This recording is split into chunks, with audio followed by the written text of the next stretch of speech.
Bismillahirrahmanirrahim. Alhamdulillah, nous sommes au miqat. Nous sommes dans cette vallée bénie que le prophète sallallahu alayhi wa sallam a ordonné à ses compagnons de prier dans cet endroit. Il a dit, priez dans cet endroit car c'est une vallée bénie. Nous sommes arrivés dans un endroit où le prophète alayhi salatu wa sallam est passé avec ses compagnons. Nous sommes arrivés dans un endroit magnifique. Nous sommes au miqat, à Dhul Hulayfa, le miqat des gens de Médine. Et cet endroit symbolise une chose magnifique. Cet endroit symbolise le début de notre voyage magnifique. Le début d'un voyage qui restera, bi'idhnillah, aggravé dans votre vie et qui restera, bi'idhnillah, dans la balance de vos hasanat au jour de la résurrection. Nous allons nous rendre à la Mecque. Nous allons nous rendre à la Kaaba. Nous allons accomplir cette adoration magnifique. Nous allons accomplir une Umrah. C'est pour cela que ce voyage, cette adoration qui va commencer dans quelques instants, dans quelques minutes, doit commencer. Elle doit commencer par le fait de ressentir ce bienfait qu'Allah tabaraka wa ta'ala nous a donné et par le fait de remercier Allah azza wa jal. Ensuite, commence ton adoration. Commence ta umrah par le tawbah, par le repentir. Et il y a quoi de plus beau que de commencer cette umrah, que de commencer cette adoration par une remise en question. Par le fait que chacun se remette en question sur sa vie. Chacun se remette en question sur comment il a adoré Allah Azza wa Jal, sur ce qu'il a fait durant sa vie et surtout ce qu'il va faire. Ce qu'il va faire pour le peu qui lui reste à vivre. C'est pour cela que la tawbah, le repentir sincère, efface tous les péchés. Et il y a quoi de plus beau que de commencer ta umrah par faire une chose qui va être la cause de l'effacement de tes péchés. Deuxième recommandation qu'il est important de prendre conscience alors que nous sommes au miqat, alors que nous sommes dans cet endroit magnifique, alors que nous sommes dans l'endroit où le prophète alayhi salatu wa salam est passé. Prends conscience que cette umrah doit être faite exclusivement pour la satisfaction d'Allah Azza wa Jal. Cette umrah doit être faite exclusivement pour rechercher la face d'Allah tabaraka wa ta'ala. Je ne recherche pas par cette umrah un nom. On m'appelle Hajj ou on m'appelle Hajja. Je ne recherche pas par cette umrah une réputation, une ostentation, non. Je fais cette umrah sincèrement pour Allah tabaraka wa ta'ala.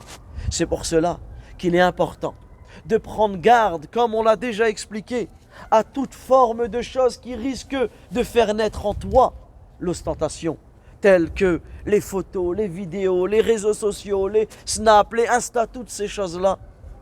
Laisse-le d'un côté. Parce que là, tu es là pour Allah tabaraka wa ta'ala. Tu es là pour Allah azza wa jalla et ta famille en réalité. Tes proches, tes bien-aimés, même les gens qui te suivent sur les réseaux. Qu'est-ce qu'ils ont besoin ?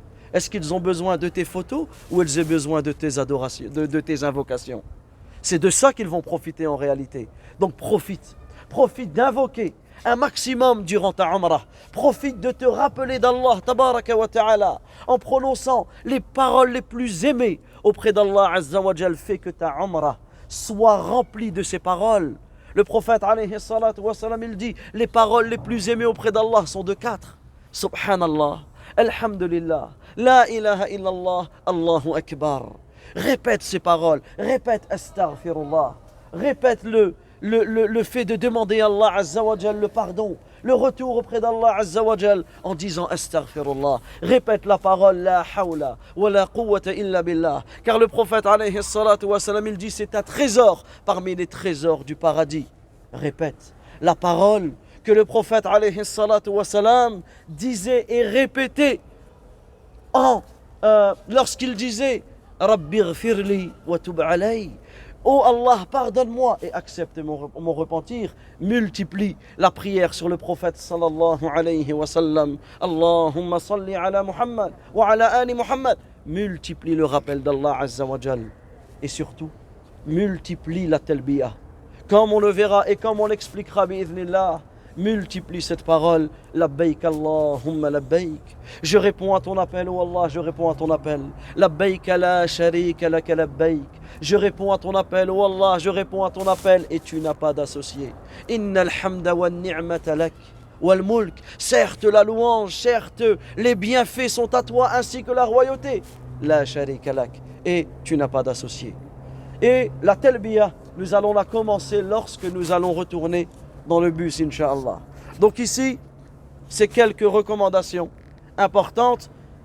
Également, la dernière recommandation que je pourrais vous donner et que les savants musulmans nous donnent, c'est de profiter de cette Umrah en faisant un maximum d'invocations et en connaissant les règles. C'est pour cela que tout au long du voyage, nous allons, bi'idhnillah, se rappeler de quelques règles qui sont importantes alors que nous sommes en état de sacralisation. Et bi'idhnillah, je vous les rappellerai, certaines importantes à rappeler maintenant, surtout au niveau des hommes. Au niveau des hommes, on s'habille donc avec le izar, alhamdoulilah, tout le monde là, avec le rida, on ne couvre pas sa tête, on ne met pas de sous-vêtements ou d'habits qui épousent la forme du corps. Également, on ne prend pas de ses ongles, on ne prend pas de ses poils, on ne se parfume pas. Et cela, à partir du moment où nous allons rentrer dans le bus et nous allons émettre l'intention. Donc là, nous allons nous diriger vers la mosquée, nous allons prier 2 raka'ah. Ces 2 raka'ah ne sont pas liés à l'ihram, mais ces 2 raka'ah sont liés à la vallée, à l'endroit par laquelle nous sommes. Faites 2 raka'ah, profitez, invoquez Allah Azza wa Jal. Ensuite, on ressort et on se dirigera bi'idhnillah vers le bus afin de se mettre en état de sacralisation. Et notre Umrah commencera d'ici. Barakallahu fikum.